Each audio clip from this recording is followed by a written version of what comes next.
This is the Enjoyer Podcast. I'm your host, James Dixon. Stop me if you've heard it before, but the 2026 election is a big deal for Michigan. I call it the ultimate battle for Michigan. Who we elect that year is probably who we will re-elect in 2030. And so in 2 years, the next decade of Michigan's future is up for grabs. Will Michigan become a right-to-work state again? Will we save ourselves from relying on solar panels and windmills by this time in 2040? Or will we slide deeper and become cold California? In cold California, the last one to leave won't even need to turn the lights out. The lights won't be on by then. That's why they'll be leaving. If you want to understand how important 2026 is, let's look back at how important 2018 was. In 2018, Michigan had a 2-term governor, Secretary of State, and Attorney General all leave office. All 3 were Republicans: Rick Snyder, Ruth Johnson, and Bill Schuette.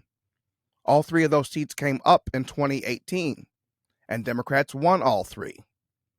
With the chance to legalize pot on the 2018 ballot, Michigan swept Gretchen Whitmer, Jocelyn Benson, and Dana Nessel into power.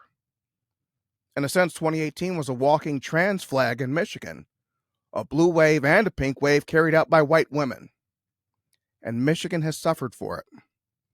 In theory, Michigan had a Republican legislature to push back against the pink trio. In fact, Whitmer signed 1,000 laws in her first term, when Republicans controlled the Michigan House and Senate. With Republicans holding all the gavels, but Whitmer holding the veto pen, Whitmer pushed Michigan hard to the left. Republicans passed the budget she wanted to pass and the corporate welfare project she requested.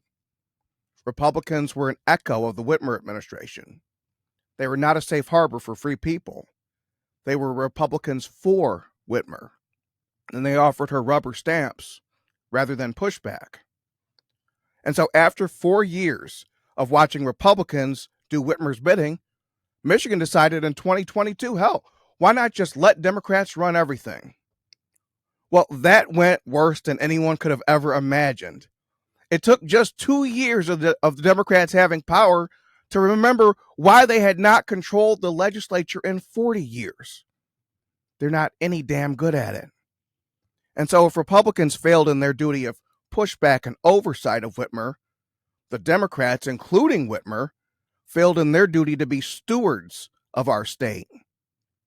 They pursued a narrow agenda designed to benefit friends and family and not the 10 million people of Michigan. They pushed for driver's licenses for illegals because illegals will vote Democrat when they do vote. They pushed for Michigan to enter the National Popular Vote Interstate Compact. That's a blue team pact to steal a presidential election someday. And they took away the right of men who work at Ford, GM, and whatever Chrysler calls itself nowadays, to decide whether they want to join a union to keep their jobs. With absolute power, the Democrats showed themselves to be corrupt. Absolutely. By the final session day, on December 31st, even House Speaker Joe Tate was a no-show. So the 2026 election matters. But before we get there, we have to fight the battle of February 2025. That's next month, and that's when Republicans are going to pick their next party chair. The Enjoyer Podcast is taking, you could say, a lead role. People are saying, I wouldn't say anything like that, but people are saying we're taking a lead role and helping Republicans make that choice by hosting candidates for party chair on the podcast. We recently heard from Senator Jim Runstad, who's thrown his hat into the ring and wants to do double duty. We will link that episode in the show notes. Next week, we're going to hear from Ambassador Joseph Sella and Scott Greenlee in back-to-back episodes. But today, we hear from Meshawn Maddock. Maddock is a former Michigan GOP co-chair from 2020 to 2022. She's traveled this pleasant peninsula doing whatever is needed to elect Republicans. Maddock even cast an elector's ballot for Donald Trump in 2020 and faced severe consequences for it. In 2024, she got to square the circle by casting an elector's ballot for Trump as he takes his second and final term as president. If you've been at a Trump rally in Michigan, You've either seen Meshawn Maddock's face there or you've seen her handiwork. If you've been to more than one, you've probably seen both. But today you get to hear her vision for how Republicans can be successful in 2026 when we fight the ultimate battle for Michigan. Meshawn, thank you so much. Welcome to the Enjoyer podcast. Wow, that was an incredible open, very sobering. I don't want to say depressing because I'm in a really happy place right now with the incredible win of Donald These are Trump. festive times. We These should are the be, best of we're times. happy, right? But it's so funny because it is, but then when you talk about everything that Michigan has gone through, I mean, we live in our own special hell here in Michigan. Yes. And it's something that a lot of people don't completely understand. The words that you just wrote were excellent. That was an excellent summary of exactly where we are. And I believe that now is not the time to, and even for a minute, take our foot off the gas. I've struggled the last few weeks. And this is a horrible thing to say as a grandmother. I'm a new grandmother of a whole bunch of grandkids all of a Congrats. sudden. Even in the holidays, it was hard for me to stop working on the passion that I have for Michigan politics. So I'm happy to be here today, and I hope that I can answer any of the questions that you have. Well, we'll start with the most important one, Meshawn. What do you enjoy about Michigan? Oh my gosh, I love Michigan. I mean, I could get tearful. I don't ever want to leave. I was actually born in Nebraska, but we moved here when I was 11 months old, moved to Detroit. I lived on Coyle. My dad got a job at Ford Motor Company in labor relations. My mom went to work when I was a toddler at WKBD television. That was Channel 50 back then. Yes. So she And probably knew Amir Makeup-son and all that. very Like, well. that's, She worked yeah. on the Bill Kennedy show for Wow. a decade. So I got to know Bill Kennedy, which was great as a kid. But I Wow. mean, Michigan has always, it's just been in my life. I met my husband here, raised my family here. We worked very hard at small businesses, and we're able to live a wonderful life here where we were able to afford a cabin when we were young, a very small, dorky cabin. So we love up north. We now own property up north that we visit all the time. It's sort of our retreat. I love the lake. My husband loves to boat. And all of my grandchildren are here. I've got 4 and 1 on the way. They're not going anywhere, which I'm grateful that they're all here. Which I'm means grateful you're that not going anywhere. not going anywhere. I'm staying here and I'm fighting for Michigan. Absolutely. I call 2026 the ultimate battle for Michigan. I laid out a little bit about what it means. I mean, so basically 2018 cost us greatly. We have a chance to dig out in 2026. The next such election won't come until 2034. So in your words, please help people who are listening understand we need to beat this drum. Help people understand just how important the 2026 election is for Michigan. I mean, I think the most important thing is that we have to make sure every voter that showed up for Donald Trump in these overwhelming numbers in Michigan understand the dire straits that we're in and that they have a real opportunity here. If they were able to show up and vote for Donald Trump, there is absolutely no reason why Mike Rogers should have lost. And figuring out the connection between the down ballot and what people are thinking that they're showing up to vote for, that's the key, in my opinion. So we're talking about 80 to 90,000 votes. Those voters are the ones that we can't leave on the table. And I believe that the coalitions that were built by the Donald Trump campaign that I was just a part of when they brought me into the campaign, first of all, I've been working as an activist for literally 10 years for Trump, but 15 years in politics. I would have done what I did whether or not I got brought onto the campaign financially in the end anyway. But in the end, I did get brought on to focus more on coalitions. We had a ton of surrogates coming in. That's how we won. We won in Dearborn and Detroit and Hamtramck, and bringing people that have been left behind, ignored by Republicans for a very long time. And I believe that keeping our foot on the gas and keeping exactly what we were doing and just continuing to do that is what's going to be very important. These coalitions are everything to winning. You know, Runstead was sounding a similar note. And when I talked to Dawood Waleed of CARE Michigan, he talked about how prior to 9/11, the Arab community in Michigan, they're naturally Republicans. Yeah. But then, you know, in the fog of war, things are said and done that are not easily recovered from. People are offended. Yeah, and it takes going through that whole bend of this last almost quarter century to get back home to Yep. where you realize that, okay, Muslim, that's not the opponent. Communism is the opponent. Okay, and so I think we all see that. Yep. So you've mentioned no, go on. Family values within these communities is what and it takes relationships. Yes. I know what Senator Runstead has talked about because I've been on a campaign trail. He has done a great job building inroads with some of those communities. So have I. That isn't difficult. The difficult part is spending the time building these relationships. And I'm not saying that I'm the only person that can do that. I'm saying that we have to do it. Whoever is in any party leadership has to understand that. Thankfully, we have a lot of district chairs within our party and county party chairs that also understand this. I'm endorsed by Oakland County Republican Party Chair Vance Patrick.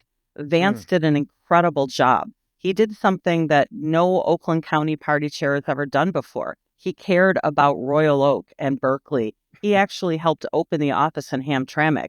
And you might think, well, what does that have to do with Oakland County?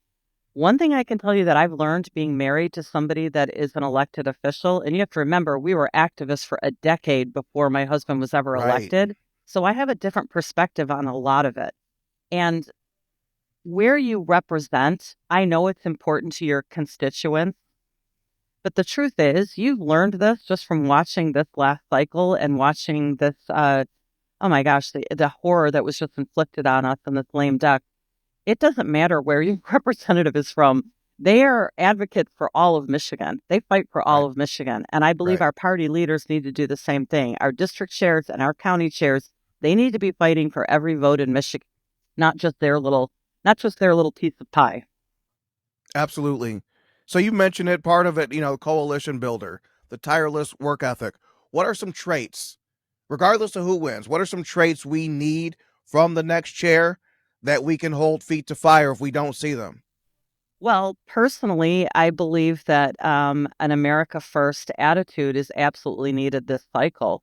I didn't run in the last cycle because I knew that it was not my time and because I knew that I wanted to give 100% of all of my efforts to reelecting Donald Trump. And if I were party chair, that would not have been what I'd be able to do. You'd have to spread yourself thinner. Exactly. Right. But we just won, and we won big, and we proved that Michigan is not a purple state, or it doesn't have to be. And when I was co-chair, I'll never forget, I learned so much in that position. I learned so much from Ambassador Weiser. I learned about how he made phone calls to donors and exactly what was said. I learned about how the small donors were reached and constantly needed to be touched to be bringing those dollars into the party. So I know exactly how to do that. But Ron also taught me something that I think is invaluable, and that is that these elected officials that we work with, once we get through the primary, we have to support them no matter what. And I'll never forget, I had a story. I had just become co-chair, and I had people going after me on social media and personal friends of mine, and they were saying, Meshawn, Ron Weiser just donated to Peter Meyer. Like, what kind of an administration are you? What kind of a party are you? And they hated the party because of it. And I didn't even really understand it. So I walked into his office and I sat down and I said, Ron, why did you just max out to Peter Meyer? And what's the other guy's name that we got rid of? It was number 4. Anyway, the other vote against Trump, and it was Peter Meyer. And I said, how could you support him? And he said, Meshawn, what you don't understand is I max out to every congressman. I max out every cycle to every Michigan Republican congressman. And he said, that's what I do. He said, if they didn't have my dollars, they couldn't win. And I think the fight that we have in pre-primary is very important, but nothing is more important than all of us coming together post-primary. And that's the thing, the 11th commandment. Thou shalt not speak ill of a fellow Republican. I don't think that necessarily has to apply during the primary, but in that team spirit and that understanding of who the real opponent is afterward, that to me is when you need it. So you just mentioned that you had been party co-chair. Why do you even want to do it again? Who would want this job? Who would want this job? And what's the ultimate vision? Why Meshawn Maddock for Michigan Republican Party Chair? So first, this is full disclosure. I did not want this. I didn't see this being what I was going to be doing this cycle. I thought I would just be enjoying myself, reaping the benefits of a Trump administration. My husband and I have stepped away from our business over the years, and we've definitely suffered financially for that. But we're also in a really good place right now. We just paid off our house last year, which was Congrats. a huge achievement. Yeah. We live very well Wow. within our means and are enjoying the fruits of that. And I have a ton of energy inside me. I realized that I wasn't ready to stop working. But more importantly, nobody in the race right now is more positioned to fight for Trump's agenda than I am. I don't want to speak well of my opponents. They're all three great men, but none of them have the Trump credentials that I have. I have a personal relationship with Donald Trump. That's not fake news. And it's something that I've enjoyed over the last few years. He trusts me. The team trusts me. And I think that's going to be really important going into this cycle. The next reason is that nobody else is better positioned to walk in the door and continue the party on day one. I don't need a learning curve. I know exactly how the party runs. I know what limited staff I need because I don't need as big a staff as we've had in the past. Um, Messaging. I'm going to want a comms department, but I am my own comms department. Nobody else is as prominent on social media as I am. And I'm not afraid to say the truth and speak the truth, which is what voters want to hear. I've been criticized of it over the past, and I know that sometimes I've said things that may have offended people. The truth is, I feel like throwing punches is a really important job for party leadership. Sometimes you hit square on the chin and sometimes you miss, but you need to be willing Sure. to throw the punches. And I'm willing to do that. I am a girl running against three men, but I am very tough and I'm not intimidated by anybody. So, Yeah. You talked about, you heard some of Ron Weiser's magic words and the the things he says. And I think about when Mike Bloomberg was mayor of New York. He had that same ability, but it was also, I think in both cases, somewhat predicated on their personal wealth. yes. Like he could call one of those, tycoons and be like, "I'm giving 5 million. I know you got 5 million." But that means like that the caller has to have the 5 million too. Yeah. So how much of what you saw is transferable to yourself? I mean, fundraising is the thing that's always probably going to be the most used against me. But I'd like to point out that I have also been a prolific fundraiser over the years for my husband. My husband donated almost $100,000 to HRCC back in 2018. Mm, We have fundraised with small donors in an incredible way. My husband was probably one of the best fundraisers, and I was right there by his side. So we are a team when it comes to fundraising. He'd lock himself into the cabin and make phone calls. And the thing that I always loved about my mm, husband's numbers is that they were real people. So you could look at a lot of state representatives that have 10 PACs that have donated to them or their right. campaigns. My husband is not loved by the lobby. Mm, He doesn't get invited to steak dinners, and I'm proud of him for that. So, fundraising is something that I'm not intimidated by. I know how to do the small donor numbers. I know exactly what that number is that I should anticipate getting in. I'll have no problem raising that. That keeps the door open and a skeleton staff. I need to raise mm, probably around $3 million. I'm not intimidated by that number at all. One of the things that has been a blessing from coming off the Trump campaign is because of the relationships that we built with some of these coalitions. I'm very excited and encouraged by the amount of new donors that I expect will be coming into the Michigan Republican Party. So, no, I am not a billionaire. I can't write the checks that I've watched Ron Weiser write, but neither are any of my opponents. And I'm not afraid to sit down with any of right. the um, the millionaires that can write these checks and demonstrate exactly why they need to get on board. I can tell you, and I don't want to mention names, but I've already had conversations with a few of the people that are responsible for bringing in millions and millions of dollars over the last couple of decades. And they are 100% behind me, willing to support me. And I'll tell you why. It's because they want to support Trump. Now, that's the other thing that I have going for me. So remember, when I was elected co-chair with Ron Weiser, that was literally February after January 6th. Our world was in absolute chaos. Republicans had never suffered such a crushing blow in morale. And the donors were completely pulled back and distanced themselves from anything that had to do with Trump. So here, Right. Ron Weiser, nice guy, billionaire, brings in Meshawn Maddock so that he can win. But now he's stuck with, Trump in a skirt, which is literally what the Detroit News called me. So, it made it very easy for donors to say, we don't want to have anything to do with January 6th, anything to do with the insurrection, anything to do with Meshawn Maddock, basically anything to do with Trump. What's Right. different now is everybody wants to be on the Trump train. Everybody suddenly is Trump's best friend. I literally have people that I can't believe have the nerve to call me and ask me for things like tickets to inauguration, or they're trying to get a job in the administration and can I help them? And I want to be like, you were one of the first people trashing him 2 years ago. The one thing I can tell you about myself is I have never, ever faltered in my support for Donald Trump. Not once. You won't find a single comment. And I have a really hard time with people who have not stayed loyal. And I think loyalty is very important to the president, and it's going to be very important to the person who's running the party this time around. Yeah. 2022 was just an awful year for Republicans in Michigan. So we're coming after the election where Trump lost the presidency and lost Michigan. Then in 2022, Republicans lose everything. They go 0 for 3 in those rematches with Whitmer, Benson, and Nessel. You see an abortion law get enshrined in the Constitution that would make Molech blush if he were here to see it. What exactly happened back then?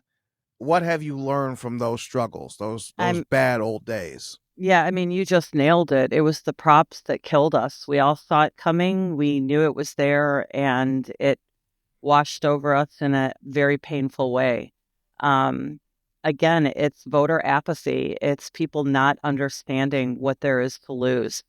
The one thing that this lame duck has given us, I always try to find something good. So what good came out of COVID? Like, it's hard to imagine anything, right? But what came out of COVID is mothers and fathers seeing exactly what their kids were learning in school. Yes. Right? So scales fell from the eyes as they heard their kid who was right next to them during the workday, and they heard what they weren't being taught. Exactly. Absolutely. And so, mama bears arose. All of a sudden, we're paying attention to things that Republicans should have been paying attention to for decades. We should have been paying attention to library boards and school boards and city councils. And, and another thing that I enjoy a lot is people calling me, telling me that they want to run for office. And I can't tell you how many people that call me who I've never heard before, have never been active in the party, but they suddenly want to run for Congress or U.S. Senate or governor. And I'm like, you need to run for library board. You need to run for your school board. Like, why people think that they need to get involved and, go right to the top and run. I think in some ways that's the Trump effect. It may be. You see a guy ride the escalator down and just dominate. Yeah, and but in 3 cycles takes out Bush, Clinton. He had 35 years of history coming down. Exactly. And billions of dollars. Like, he didn't just show up. Exactly. Like, people talk to me about the governor race, and I have a lot of insight on the future. And I'm not going to mention names, but some of our candidates that are probably going to run have incredible name recognition. Okay. Right. One of them for sure. Some of them have great wealth or access to great wealth. The perfect candidate is somebody who can articulate to the people and be likable with a ton of money that also has incredible name recognition. That candidate does not exist yet in Michigan, not that I know of. Donald Trump of Michigan, right. Donald Trump had everything. Right. He has everything. And He's so one of people, one. he would, exactly. In a sense, it's not an easy model to replicate. No, it is not. And so it's going to take hard work. If you don't have a lot of money, it's going to take an enormous amount of hard work. And if you have a lot of money, it's going to take hard work because you're going to need to get your message out there and make people like you. So I am heartened about this, the next candidates that we have coming down the line. I think this is going to be an incredible cycle. I'm really excited to be a part of it. I want to lead it. Absolutely. So, I've talked about this candidate problem we have in 2026, but I'm optimistic. Now, it's 2025. I see a candidate opportunity. Governor, Secretary of State, Attorney General, the Gary Peters Senate seat, 13 congressional seats, 148 seats in the legislature. What role does the party chair play in candidate recruitment, especially for those 4 top jobs? This is another part that I feel I have an advantage over my opponents. I was co-chair in this exact cycle, and I watched how it worked. I had no, even as an activist for all of those years, I had no idea what happened behind the curtain. I now know what happens behind the curtain. I don't think it's necessarily good public policy to say everything that the party is a part of in public, because even the Democrats don't do that. In other words, giving away all of the party's secrets. But I was part of it, and so I did get to experience it. I understand that a lot of these candidates come and sort of bend the knee to the party and introduce themselves and make an introduction. The cycle that I was in, there probably was a little bit of involvement with our party chair. He had a long history with Republicans. And remember, he had that dual role. He wasn't just party chair. He was a potential big donor or access to big donors to some of these candidates. So that puts Ron in a different position than a lot of other party chairs. The party leadership should not put their finger on the scale. That is my position. I want to run fair debates. I want to run equal messaging. I want to support all of the candidates that are viable, that gather their signatures, that meet goals in fundraising, and that seem to be a worthy opponent, and they have their act together and they're running good campaigns. As long as all of those metrics are met, the party should be supporting all of these candidates through the primary. I've also proven myself to be a team leader. I might be considered a far-right activist, but I have worked very hard in primaries over the last few decades. I've donated a lot of money to candidates over the last decades, personally. And then post-primary, I have completely gathered myself together, and the very next day continued to fight for people that I did not vote for in the primary. I've proven that. Most easiest example is Mike Rogers. Mike Rogers was definitely not my first choice for that seat. He got the Trump endorsement. I behaved very quietly on social media. I waited through the primary to happen, knowing he was going to win with that Trump endorsement. He was a great orator. The president loved him. And the minute Mike had that endorsement, I worked very hard for him. I hosted several fundraisers with his wife. I personally picked up a couple $10,000 checks that I turned over to the campaign from people that I knew. I was a team player, wanted Mike Rogers to win very bad. Same thing with Tudor Dixon. She was not my first pick back during that cycle. A lot of people knew it. The minute Tudor Dixon won, I worked very hard side by side with Tudor Dixon. I consider her a friend now. She has a great future. I don't know what she's going to do, but whatever it is, I hope it stays here in Michigan, fighting for Michigan Republicans. I work very hard for Tudor Dixon. I've always done that. I had Mitt Romney signs on my front yard, which is really hard for me to, like I said, I donated to Justin. Do we have any photos of those Romney signs? Because... I do. So I'm a team player. Post-primary, Republicans need to come together, and I've proven that. I guess the reason I ask is because from where I sit, I see a bunch of zeros in those. Like, I see 165 candidate problem and a bunch of zeros, and some names are starting to filter in.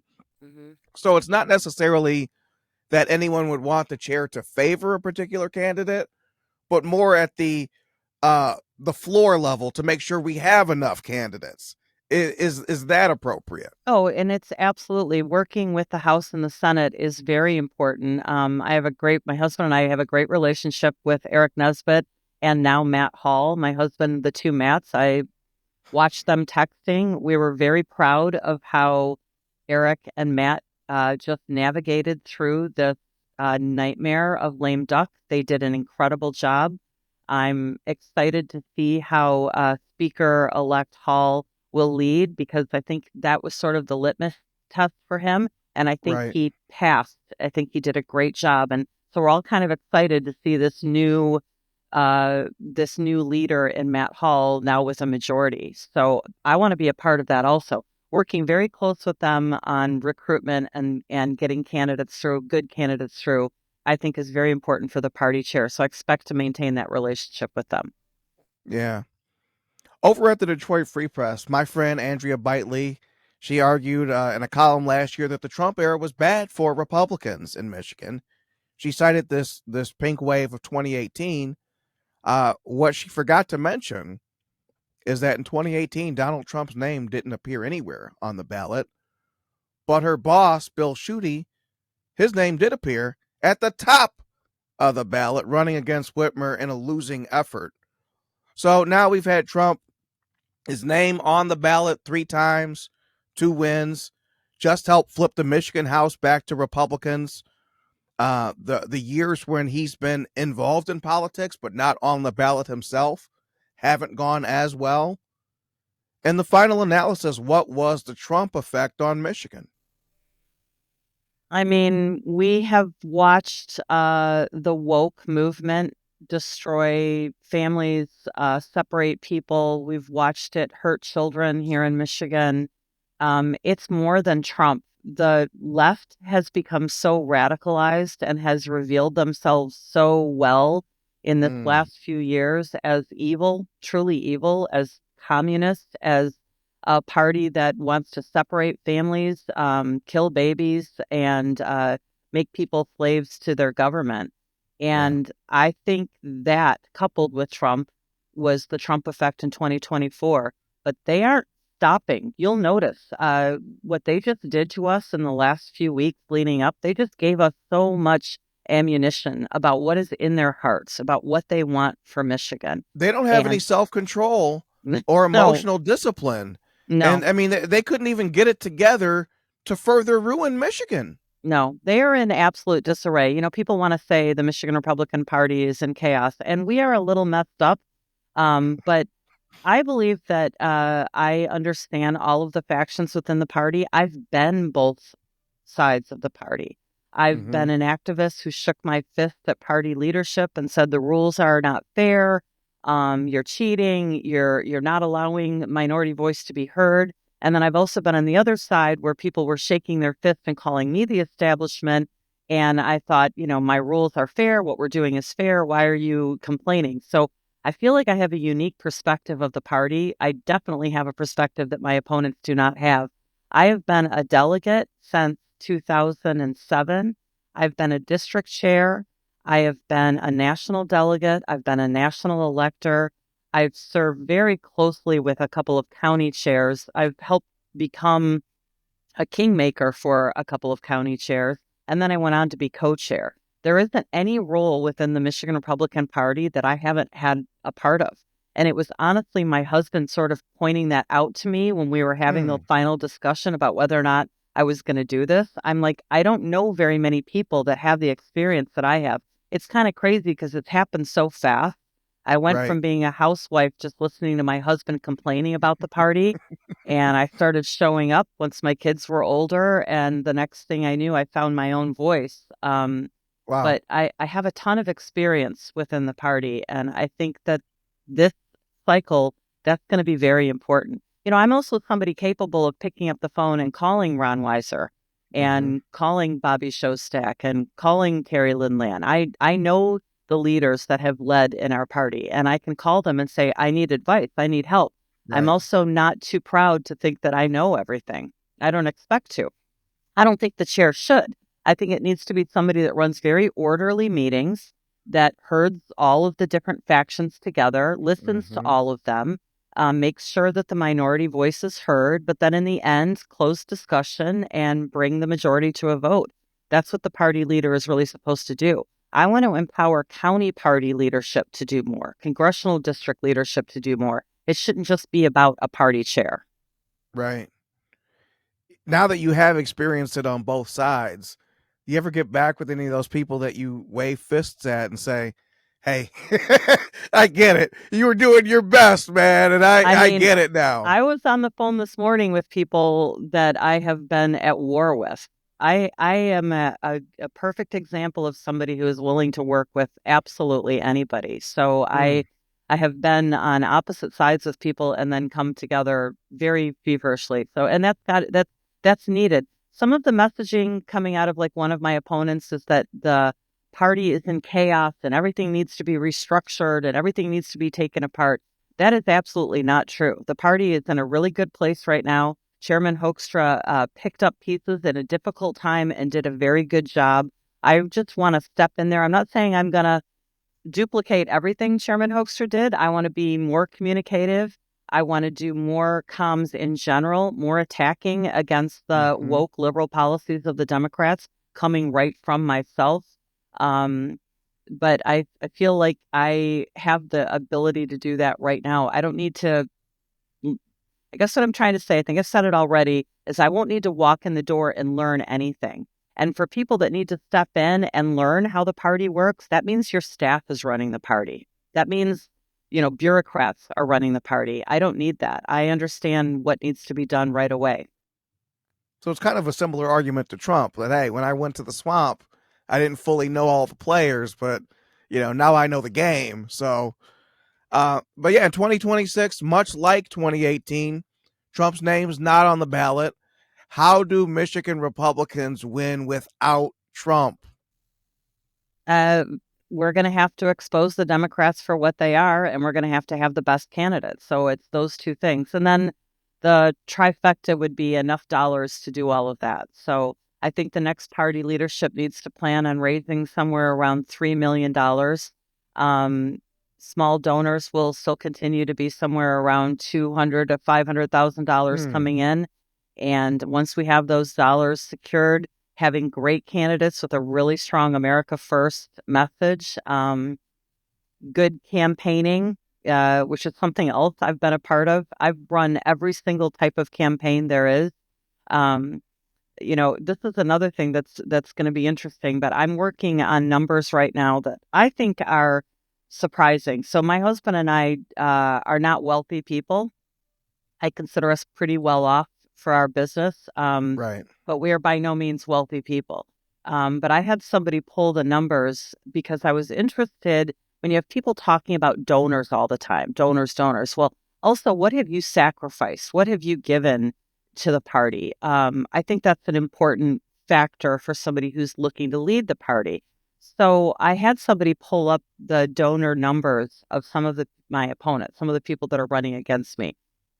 And I can tell you that I was shocked at the amount of money that a few of these people have actually written checks to any candidate running for office.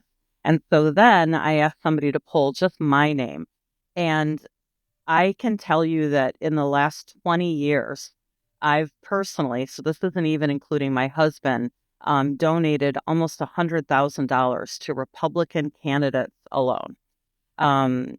That's a ton of money. I'm embarrassed to say it because my kids, when they hear it, they're going to be really pissed off. I was going to say, the first thing I'm thinking is like, I could have done something else with that. I mean, I know, but it just shows we have a passion for Republicans and for Right. conservatives. And it's always been very important to my husband and I to support them and to put our money where our mouth is. And how'd you arrive at that number, 3 million? Not 3 million. You're talking about the amount of money. 3 million is the amount of money. Right. How'd you arrive at that one? Where that's the number that the chair is going to need to raise. I know that Chairman Hoekstra just raised about $2.5 million and ran a great party with it. That's when it comes to staffing, messaging, comms, keeping the doors open. The salaries of a pretty good staff. That's around a number that you should be aiming for. Okay. People that come in, I heard somebody came on a show not that long ago, and they're like, the next party chair needs to raise $50 million.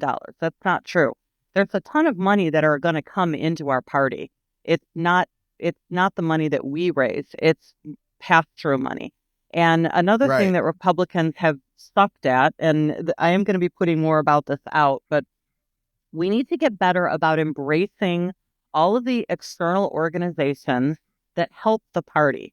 So one thing that really drove me insane is I've been involved in a lot of organizations. I started Michigan Trump Republicans back in 2016. I was a board member of the Michigan Conservative Coalition, and then I became the president of the Michigan Conservative Coalition. A lot of organizations like Stand Up Michigan, like the Brighter Michigan PAC, the Michigan Freedom Fund, even Right to Life of Michigan. These organizations are all bringing in donors and dollars. They're hosting events. They're bringing surrogates in from out of state. They're doing great messaging. Some of them are fighting for great things like school board seats or library seats or state house, Congress. They're bringing in different donor dollars than the party is bringing in. But for some crazy reason, over the last few decades that I've been involved, the party ignores these organizations. I think they see them as competition.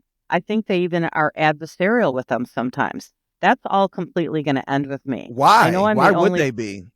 I don't know, but I can tell you as party chair that is not going to be part of my platform or my leadership. I want to promote these external organizations. They're bringing in donor dollars that I might not be able to raise as the party, but somebody wants to Right. donate to Brighter Michigan PAC, or they want to donate to Right to Life of Michigan, or LEP, the Great Lakes Education Project.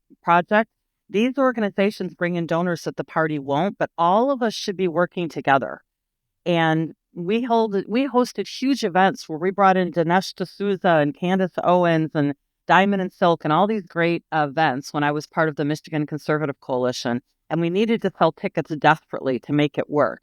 And I Right. begged the party to share our events, and they never would. And I could tell you that won't be happening under my leadership. All of these external organizations will be celebrated. They will be promoted. In fact, I want their leaderships to come in and sit at roundtables regularly so that we're all working together. You know, I think Hillary Clinton would be shocked if she learned that the vast right-wing conspiracy was in this much disarray and had this much trouble sharing credit. Meshawn, what we've talked about this kind of roundabout, but we should bring it together. Ballot initiatives. These last 20 years, candidates don't win in Michigan. Candidates with ballot initiatives, whether it's Bush in 2004 with banning gay marriage, Obama was helped in 2008 with medical marijuana. Whitmer got through in 2018 with legal pot, 2022 abortion. What kind of initiative might work to pair with that candidate? I see maybe right to work. I see maybe no loophole voter ID. What kind of initiative are Republicans looking at? Should Republicans be looking at? Yeah, I can't say exactly what I know on some of the initiatives that are being organized. But you just mentioned the two that obviously people are talking about the most, which is right to work, and then some type of a voter ID initiative. Also, they didn't do a great job only because they had no idea what they were doing. The eliminating your property tax initiative. It's amazing that one. Yes. So that initiative was incredible. They reached out to me in the very beginning, and I was brutally honest. I'm like, how much money have you raised? How much money do you anticipate raising? And if you can't answer those questions, then I don't care how great your idea is. Right. This is a very expensive endeavor. They, gave me the same thing that people filled with passion always do, and that is that my message is so strong that I'm going to sail through victory. That when people hear it, they'll just join on. Yeah. Not But how the world it's works. the when people hear it part. Yes. It Yes. takes dollars. It takes dollars to make people hear it. So Right. that initiative was kind of fascinating to watch as a grassroots leader, though, because I saw their efforts everywhere around the state at events. And obviously an overwhelming I mean, you put the idea in front of anybody. And the thing I loved about theirs is It is a great idea. It doesn't matter if you're a Democrat or a Republican. Like, Right. get rid of my property taxes. I want to own my property, Yes. free and clear of the government. So that is a great initiative, and I know that they are trying to regroup again. And I hope they've taken some of the advice and that they've met with the right people, because that's another initiative that I think would be incredible on the ballot. Absolutely. Why run for chair and not run for office? As we talk, I see the look, I see the work ethic, I see the willingness to fight and throw punches, certainly. Are you running for the right job? My husband and I have talked about this. I think if I could go back in time, I probably would have made my husband go into party leadership, and I probably would have run for office. You guys should do a switcheroo. We've talked about this because he's so good in with the party too. I I think that I'm running for this time because nobody else that is running knows about how it works the way I do. And so I'm going to use my skills in a place that I feel is needed the most right now within the party. I know that we have good candidates running for office, and I feel comfortable with the bench that we're going to be bringing up. And I Okay. feel like this is where I'm best suited to help them win. So this took a lot of thought. I didn't come to this. I had started to tell you in the beginning of our conversation that I spent a few months meeting with people trying to find the best chair candidate. So I had several meetings with businessmen and businesswomen and a couple of activists that I thought might be well suited for this, and even maybe a couple former candidates. And no matter how much time I spent trying to talk to them about what it looked like, what's it like to run a race at convention, what the delegates are like, what it is that they are concerned about, what they want to hear. It was so complicated in explaining it to everybody that it finally got to the point where, like, I should be the candidate because I don't have to learn any of this, and trying to teach it. It's, They say if party, you want the job done right, you it got to do it yourself. And I feel like with the Trump administration, and the senior people around President Trump, I have a good relationship with them. They know me, they can trust me. And I think that's an important part of this also. I've asked Scott a few times. He has so many followers, I can't get too sore about him missing it. But Scott Pressler in Pennsylvania, I mean, just absolute inspiration. He registers voters. He flips counties. He flipped an entire swing state. Pennsylvania was probably the second most important swing state after Michigan. What can be done to either hire Scott and bring him to Michigan, or create a Scott Pressler in Michigan? I'm Like, to me, thrilled we have. I'm thrilled you Yes. say that. Yes. We're literally one of the hardest workers that I've ever experienced. I know him personally.